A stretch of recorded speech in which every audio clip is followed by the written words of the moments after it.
Fala pessoal, tudo bom? Rafael Oliveira aqui e hoje eu queria mostrar para vocês 3 boas práticas para a gente aplicar aqui no workflow que resolvem aí grandes problemas que a gente tem no dia a dia, né? Basicamente são eles, quando a gente troca aqui, coloca algum card em progresso, ele permanece sem assignee, né? Outros problemas como finalizar um card sem resolução, certo? A gente sabe que o Gira não vai setar aquela data de resolution e cancelar de forma equivocada. Vou mostrar para vocês que a gente vai inserir ali também uma tela de transição. Legal? Então, pessoal, estou usando um exemplo antigo aqui que tem no canal, né, que é um portal aqui do RH, seguindo a linha aí do ISM, certo? Que seja aqui o portal ITSM para qualquer área, não precisa se aplicar exclusivamente a TI, né? Então, no caso, eu tenho aqui uma solicitação de férias que eu criei. E olha, pessoal, aqui, quando a gente coloca em progresso, girar automaticamente não me dá nenhum pop-up, né? Não me dá nenhuma tela, não me obriga a nenhum campo e meu item permanece sem assignee. Então, permanece em progresso, porém sem responsável. Então, pessoal, no workflow, o que a gente pode fazer? Né? A hora que a gente vier editar o workflow aqui, a gente simplesmente pode vir aqui ó, na transição, certo? Do to-do para o in progress, isso para qualquer outra transição. Vim aqui em post function, certo? Que é uma pós-função, é uma automação default do seu workflow, do Gira. Isso se aplica tanto ao Gira Software quanto ao Gira Service Management. Que a gente pode usar isso daqui, ó. Assign to Reporter, certo?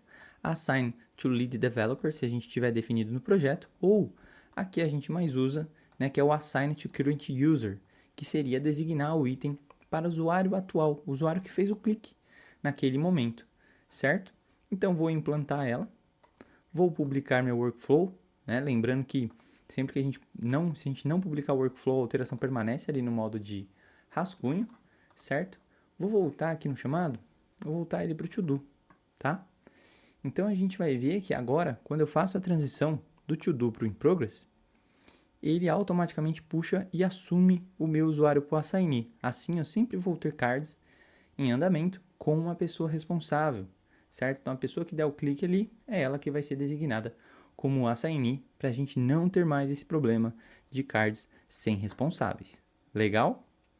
Outra coisa, pessoal, aqui no workflow, hoje ainda não é padrão, certo? Então quando a gente edita aqui, a gente pode ver que sempre que um card vai para o Done, já é estranho se a gente não tem a pós-função, né, o post-function, de resolution, tá? Nem todos os workflows vêm com isso, principalmente os que a gente constrói do zero. Então, a gente tem que vir nessa função update issue field.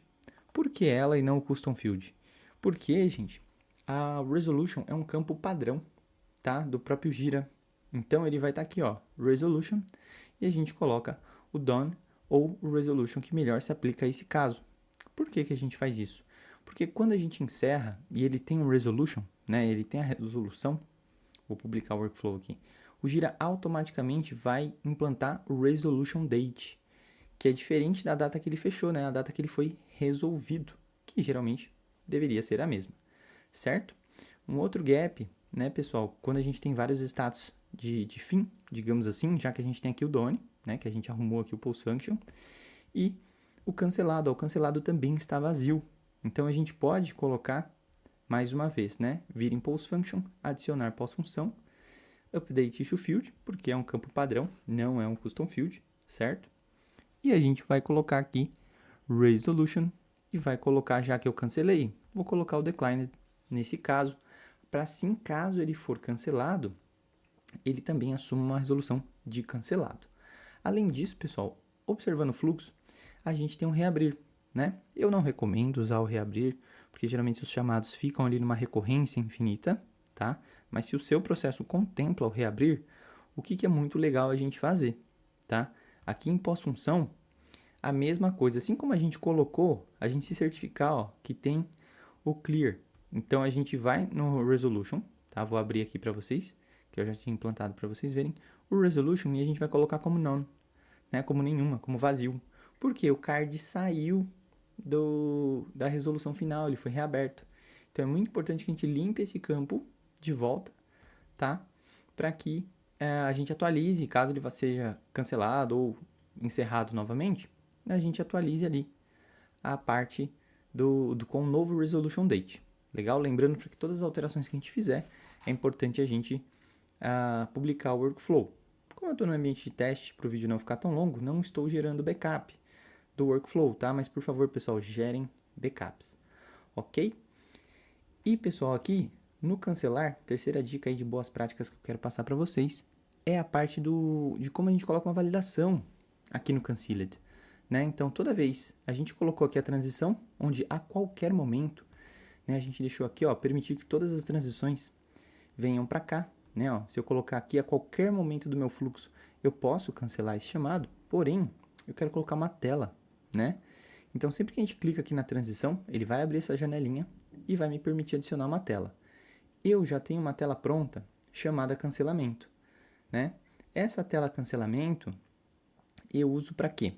Para colocar o motivo do cancelamento e qualquer outro campo que eu queira que ele preencha ali na hora de cancelar. Legal? Então, ainda sem exigir a obrigatoriedade do campo motivo cancelamento, eu vou salvar. Então, a gente vê ó, que se eu for nessa transição, não tenho tela. Se eu for nessa transição, não tenho tela. E se eu for aqui, né, ó, já tem uma tela de cancelamento. Legal? Então, eu vou publicar para que a minha tela seja efetivada e eu vou mostrar para vocês lá no card do que. Se eu clicar no cancelar, né? Eu venho aqui no Cancelled, vou cancelar. Ele iria me empurrar direto para o status, certo? Mas ó, como eu coloquei a tela, ele não foi para o status ainda. Eu preciso preencher o motivo do cancelamento, posso preencher outros campos que eu precisar colocar aqui, tá? Hoje o campo ó, não está obrigatório ainda. Então, como eu quero que ele fique obrigatório, eu vou cancelar, para vocês verem que eu não deixei, o fato de ter a tela já inibe que o usuário cancele, assim do nada, ou que cancele equivocadamente, que vai subir um pop-up para ele, tá? Então, eu vou editar o workflow aqui novamente, para a gente ver que, além da tela, como a tela já contempla o campo motivo do cancelamento, a gente vai clicar na transição, certo? Validadores. Por que o validador e não a condição? O validador, ele acontece no momento do clique, no momento que você envia a informação da tela, tá? E o condition, ele acontece antes. Então, se o condition, eu nem iria ver o botão, tá? Então, por isso que a gente escolheu o validador. E vou colocar aqui, ó, Field Required Validator, que seria aqui tornar obrigatório um campo, né? Um validador de campo obrigatório. Então, eu vou colocar aqui o motivo do cancelamento, certo? Ó, o motivo do cancelamento. E eu posso colocar, opa, você deve inserir o motivo do cancelamento. Legal? Vou colocar uma mensagem também. Eu colocando o campo e a mensagem, só falta a gente publicar o workflow, correto? Publicando o workflow, ele já vai estar valendo lá na minha atividade. Só vou atualizar a página aqui para ter certeza que eu não vou ter nenhum delay nessa implantação. Lembrando, pessoal, que se você estiver usando o workflow para mais de uma atividade, mais de um projeto, eles também vão ser impactados. Legal? E aqui, mais uma vez, se eu clicar no cancelado, né, eu vou ter que preencher o campo. Se eu tentar cancelar direto, opa, você deve inserir o motivo do cancelamento. Então, ele não deixa eu seguir enquanto eu não preencher o campo ou demais campos que eu colocar como obrigatório. Fechado, pessoal? E com isso a gente resolve os 3 problemas, que é o que? Deixar um card em andamento sem o assignee, fazer com que uma pessoa cancele de forma equivocada, certo? Ou que a gente encerre um chamado sem o resolution, que depois dá uma baita dor de cabeça e a gente tem que usar o book change para resolver. Legal, pessoal? Muito obrigado, se inscreva no canal e até o próximo vídeo.